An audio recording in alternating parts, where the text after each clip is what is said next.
So in previous lecture हम लोगों ने अच्छी तरह से ये समझा कि मार्जिनल यूटिलिटी और टोटल यूटिलिटी के बीच में क्या रिलेशनशिप है, राइट? और टोटल यूटिलिटी किस तरह से मार्जिनल यूटिलिटी से कैलकुलेट की जा सकती है। हम लोग law of diminishing marginal utility भी समझ चुके हैं। So now we are in a position कि हम इन सभी कंसेप्ट्स का इस्तेमाल करके कंज्यूमर इक्विलिब्रियम कार्डिनल अप्रोच में समझ सके। देखिए, जब हम कार्डिनल अप्रोच में कंज्यूमर इक्विलिब्रियम समझते हैं तो इसे दो तरह से समझा जाता है, single commodity model and the two commodity model. Single commodity model का मतलब यह है कि हम ये मान करके चलते हैं कि कंज्यूमर एट अ टाइम एक ही तरह की कमोडिटी का कंजम्पशन कर रहा है, right? But in case of two commodity model हम ये मान करके चलते हैं कि consumer at same point of time दो कमोडिटीज का एक साथ कंजम्पशन कर रहा है।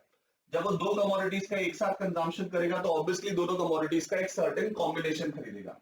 जैसे कि for example let's say dairy milk और 5 स्टार, दो तरह की चॉकलेट्स आप परचेज कर रहे हो and you are buying a combination 3,5। That means कि 3 की क्वांटिटी में आप डेयरी मिल्क खरीद रहे हो और 5 की क्वांटिटी में आप 5 स्टार खरीद रहे हो। टू कमोडिटी मॉडल में कंज्यूमर इक्विलिब्रियम का मतलब यह है ऐसे कॉम्बिनेशन का पता लगाना जिस कॉम्बिनेशन पर कंज्यूमर अपने आप को बेस्ट सैटिस्फाइड फील करे, राइट? सबसे पहले हम लोग सिंगल कमोडिटी मॉडल में कंज्यूमर इक्विलिब्रियम को समझना शुरू करेंगे। सबसे पहले हम देखते हैं कि अगर कंज्यूमर एक सिंगल पॉइंट ऑफ टाइम पर एक ही तरह की कमोडिटी का कंजम्पशन कर रहा है तो उस केस में वो इक्विलिब्रियम में कब आएगा। ओके,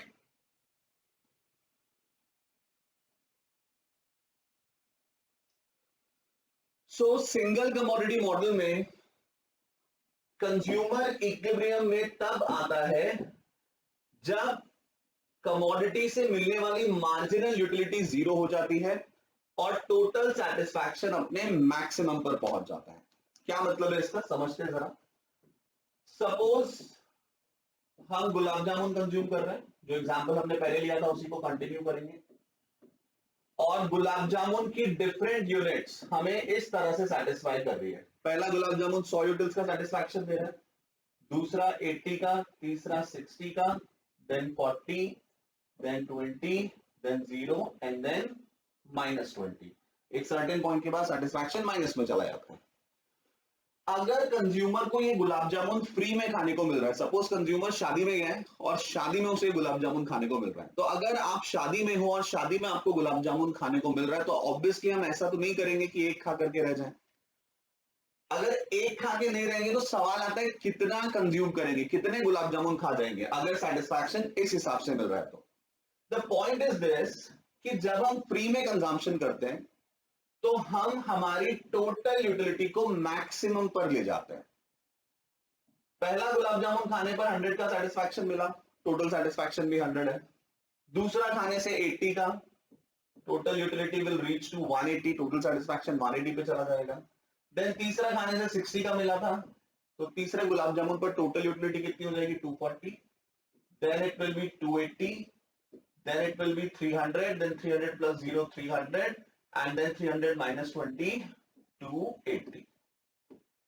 पॉइंट ये है कि अगर आप फ्री में कंजम्पशन कर रहे हैं तो आप अपना कंजम्पशन तब तक नहीं रोकते जब तक कि मार्जिनल यूटिलिटी जीरो ना हो जाए और टोटल सेटिस्फैक्शन, टोटल यूटिलिटी अपने मैक्सिमम पर ना चला जाए। इसका मतलब ये हुआ कि अगर हम इस गुलाब जामुन को फ्री में खाएंगे तो डेफिनेटली हम 6 यूनिट्स का कंजम्पशन करेंगे, क्योंकि 6 यूनिट पे जाके ऐसा होगा कि हमें एहसास होगा कि हाँ यार अब मन भर गया है, अब कोई मार्जिनल यूटिलिटी डिराइव नहीं हो रही है, टोटल सेटिस्फैक्शन हम जितना मैक्सिमम पे लेके जा सकते थे उतना मैक्सिमम पे लेके जा चुके हैं। तो इसका मतलब ये हुआ कि सिंगल कमोडिटी मॉडल में कंज्यूमर इक्विलिब्रियम की कंडीशन है that level of consumption where MUX reaches to 0, because when MUX reaches to 0 your total satisfaction reaches to maximum, right? So this is consumer equilibrium in single commodity model। consumer तब तक consumption करेगा जब तक कि marginal utility 0 ना हो जाए और total satisfaction maximum पर ना पहुंच जाए। हाँ, अगर कंज्यूमर से पैसे मांग लिए जाए इसी गुलाब जामुन के तो कंज्यूमर का इक्विलिब्रियम अलग तरह से अचीव होगा। फ्री में कंजम्पशन करने को मिल रहा है तो 6 गुलाब जामुन खा रहा है, लेकिन सपोज यही गुलाब जामुन अगर हमें पेमेंट करके, that means for a certain price if we have to consume this, तब क्या होगा? देखो, जब आप प्राइस पे करके कंजम्पशन करते हो तो आप हर बार जो मार्जिनल यूटिलिटी डिराइव करते हो कंजम्पशन करने पर, उस मार्जिनल यूटिलिटी को आप कंपेयर करते हो उस पर्टिकुलर लेवल के लिए आपने जो प्राइस पे किया है उस प्राइस के साथ।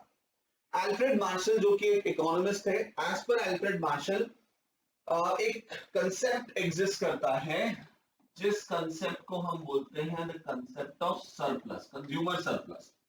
एज पर अल्फ्रेड मार्शल अगर ये मान लिया जाए कि ₹1 एक यूटिल्स ऑफ सेटिस्फैक्शन के बराबर है, right, ₹1 is equals to 1 utils of satisfaction, and suppose ये जो कमोडिटी हम कंज्यूम कर रहे हैं, लेट से इसका प्राइस है ₹60। कितना प्राइस है? ₹60। तो पहला यूनिट कंज्यूम करें, चाहे दूसरा करें, चाहे तीसरा करें, प्राइस हमें कंटिन्यूसली कितना पे करना पड़ेगा? The price we have to pay is continuously ₹60 for each unit, right. अब अल्फ्रेड मार्शल का ऐसा कहना था कि जब कंज्यूमर प्राइस पे करके कंजम्पशन करता है तो वो ये देखता है कि उसे कितना सरप्लस फील हो रहा है, और सरप्लस एक्चुअली कुछ नहीं है, surplus is simply the difference between marginal utility and the price of commodity. As per Alfred Marshall जब तक कंज्यूमर को सरप्लस मिलेगा तब तक वो कंजम्पशन करेगा, जैसे ही उसे सरप्लस मिलना बंद हो जाएगा वो अपना कंजम्पशन भी बंद कर देगा। So that means for example, जब कंज्यूमर ने पहला गुलाब जामुन खाया यहां पर, and let's say the price of gulab jamun is ₹60, तो ₹60 पे करके उसे कितना सेटिस्फैक्शन मिला? 100 यूटिल्स का सेटिस्फैक्शन मिला। यहां पर हम देख सकते हैं कि कंज्यूमर को ये फील होगा कि वो फायदे में है, ₹60 पे करके उसे 100 यूटिल्स का सेटिस्फैक्शन मिल रहा है।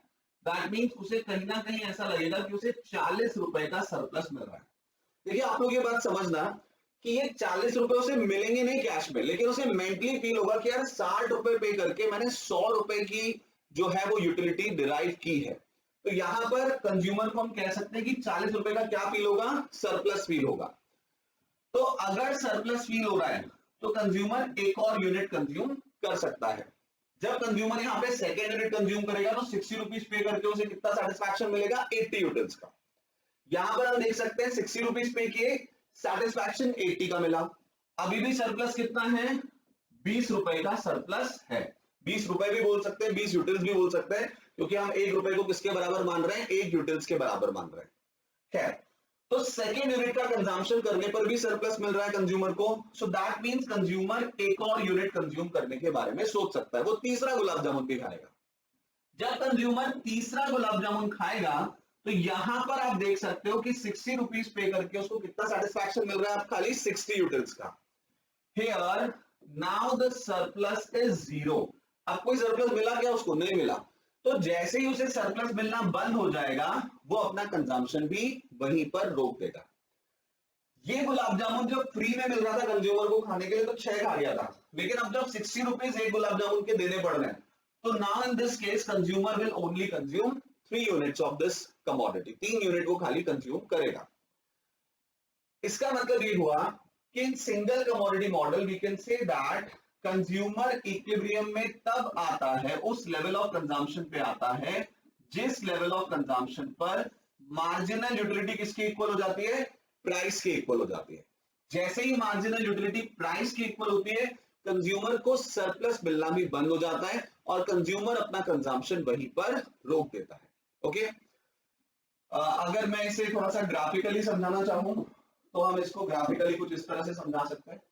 यहां पर देख लीजिएगा, मैं यहां पे ग्राफ बना रहा हूं, सीधा सा कोई ग्राफ बनेगा, इसका कोई बहुत कॉम्प्लिकेटेड नहीं है।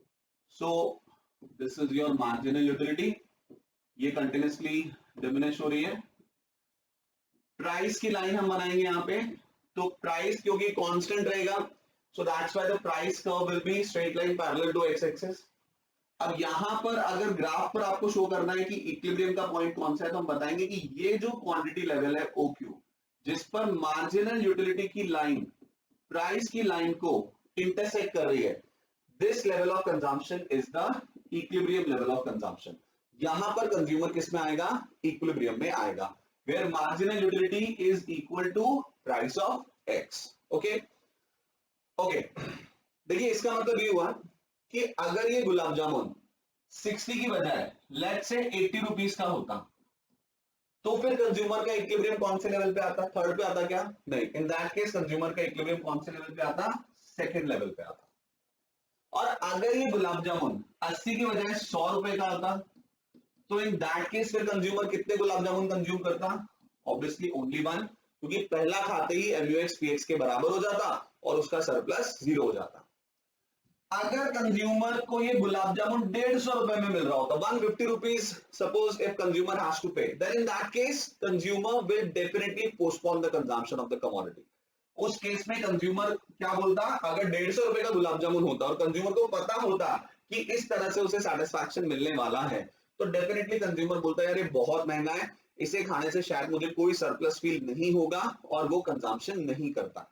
आपने रियल लाइफ में भी देखा होगा, कई बार ऐसा होता है कि हम कमोडिटी का प्राइस सुनने के बाद, हमें वो कमोडिटी खरीदनी होती है, लेकिन प्राइस सुनने के बाद, देखो ऐसा हो सकता है कि आपके पास पैसे हो, पैसे की कमी ना हो, लेकिन अगर आपको ऐसा लगेगा कि नहीं यार जितना प्राइस इस कमोडिटी का है उतना सेटिस्फैक्शन मुझे नहीं मिलने वाला है, मुझे कोई सरप्लस फील नहीं होने वाला है, तो डेफिनेटली आप उस कमोडिटी का कंजम्पशन नहीं करेंगे। आप बोलेंगे हाँ भैया रहने दो, ठीक है, नहीं चाहिए ये चीज। Okay, so this is consumer equilibrium in single commodity model, and in two cases when consumer is consuming for free without paying any price, and when consumer has to pay a certain price for the commodity.